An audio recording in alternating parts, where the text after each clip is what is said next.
Hello, everyone. Welcome to the Week 11 matchup live stream here at fantasypoints.com. I'm John Hansen, Greg Cosell, Adam Caplan, and we just call him Dad. Now, our guy, Ben Kukanis, on the other side of the glass here, a new father, hasn't even been a father for a week, and here he is back on the job. So without any further ado, I know Greg and Adam are doing well. We'll get right into it to save some time as Week 11 kicks off tonight in Atlanta.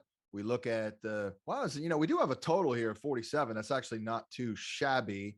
The Patriots pretty darn healthy. Adam, we'll start with you. Yep. It sure seems like Cordero is trending toward an inactive tonight. I mean, they would be a shock if he plays, right? Well, they were going to give him a shot to go through pregame.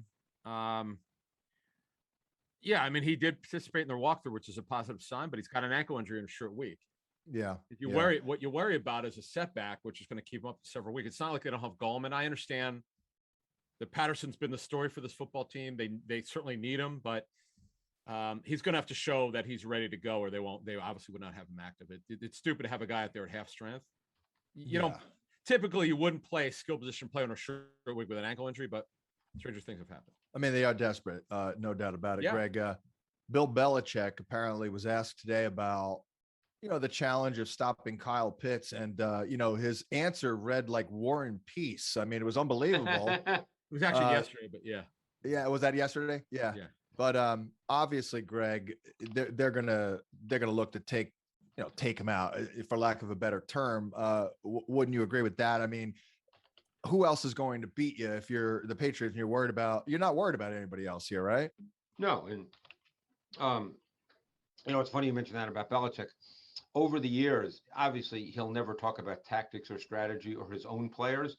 But if you ask him about another team's player, he won't tell you how he's going to defend him but he will tell you about the player. And I've heard that over the years. He's so good when he does that. Oh, my God, so good. I know. He's like the greatest historian of all time, Greg. He can do this about players from the 40s. Believe me, I know that, because when I wrote the book that I did with Ron Jaworski, one of our chapters was on the Patriots winning the Super Bowl against the Rams, the greatest show on turf. And I got a chance to talk on the phone with Belichick for an hour and a half, and it was unbelievable. But anyway, yes, Pitts, he won't double him on every single play, but he'll double him quite a bit for sure. And it'll be different kinds of doubles, whether you want to call it dedicated doubles, brackets, high-low doubles. He'll do different things in different situations based on formations, where Pitts lines up. But, there's no question that they don't really have another player on offense who will be seen by Belichick as someone who can really beat them. Yeah. And Greg, you watched the tape of the Cowboy Falcon game. They came out early and a couple plays to Pitts. I'm like, all right, here we go. And then that was it. You saw the tape. Pretty easy explanation in terms of what happened, right? You mean as far as the Falcon offense just withering away. Their offensive line got handled big time by the Cowboys D line and front, and they really could not run their offense because of that.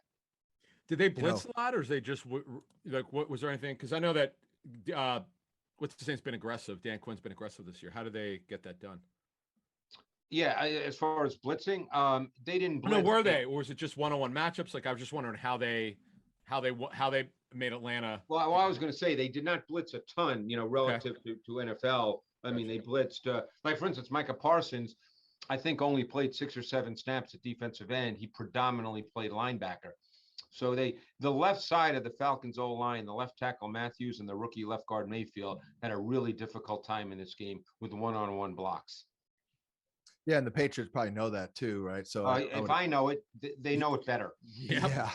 Believe me. As much as I like to think I know a decent amount, if I know it, I think they know it. Wouldn't you say, John? Oh, yeah. And Judon's been pretty good, right? What's that? Judon's been pretty good, right? Really good. Yeah. I mean, he's like low-key one of the better pass rushers in the league this year, isn't he? A big year. Very big year. I would say, quite honestly, I don't know how you guys feel, but I would say over his last 3-4 years in Baltimore, he's been a really good player. It's just Baltimore had a lot of good players, and he wasn't getting 18 sacks. But I think Judon's been a really good player for quite some time. Then, of course, the Joker as we call him here, Mac Jones. I like The that nickname, by the way. Joker. Where'd that Yeah. come from, John? Yeah, I never heard that one before. Yeah, that was that's a Wes Uber thing, but I totally see it. Like he's so low key, but yet he'll slice and dice your ass. Like, Yeah. Sure. There's something else to it, but maybe the fact that he walks like a 47-year-old vice principal on his way to pull you out of class. Yet he's a young guy who really plays well. But Greg, the Falcons have been doing a lot of cover one. I would imagine that's pretty good for Mac Jones. He seems to throw against man to man like no problem. Like last week, for example, how's he look on tape last couple of weeks?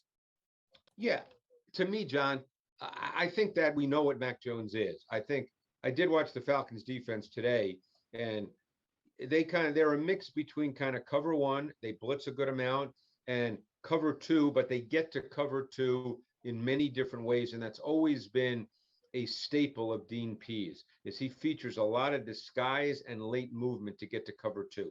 And you'll see that tonight. And up to this point in his career, Mac Jones has been very good at deciphering defense after the snap.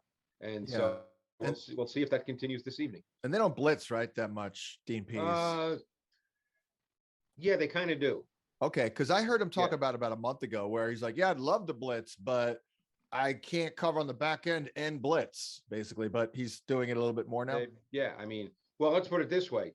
They did it a lot this week against a team with Dak Prescott and better receivers than the Patriots have. Yeah, okay. That slot corner Oliver's out, and the backup has been getting picked on. So yeah, Oliver's out for the year. Yep. Jacoby Myers, not bad here. Hunter Henry, against like a Deion Jones at times, he scores all the time. And then Greg, got to go back to Ramondre Stevenson, and man, this guy's good. I took about a half an hour yesterday and really watched him closely. I was like, wow. What are you seeing out of him? He looks a little different than college, right? I mean, we talked with a guy up in New England who actually brought up Le'Veon Bell in terms of a guy who was a lot heavier in college, kind of transformed his game a little bit, versatility. I couldn't believe he pulled that name out, because that was a name that came to me, a little Le'Veon Bell there. How impressed are you with him this year? And is he a little different than what you saw in college at all?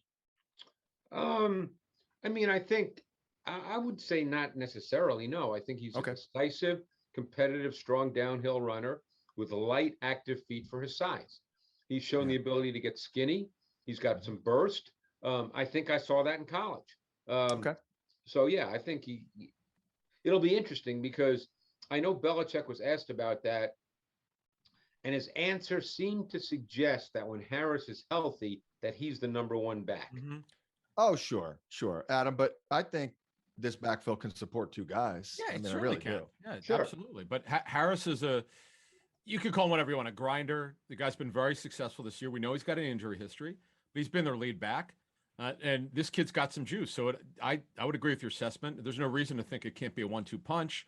Now, it would be certainly something they haven't done yet with these two, but they learned something about Stevenson. He had a great game. He showed he could be a lead back if needed, and he certainly's got more juice. So, and this is a game, look, that we don't know exactly what will happen. We know on paper the Patriots shouldn't lose this game. It should be up. Yeah. Stranger things have happened. But if they get a lead, Harris certainly is the guy who could pile up carries, and he got cleared. So he's ready to go. Oh, he'll get it. But, I got to tell you.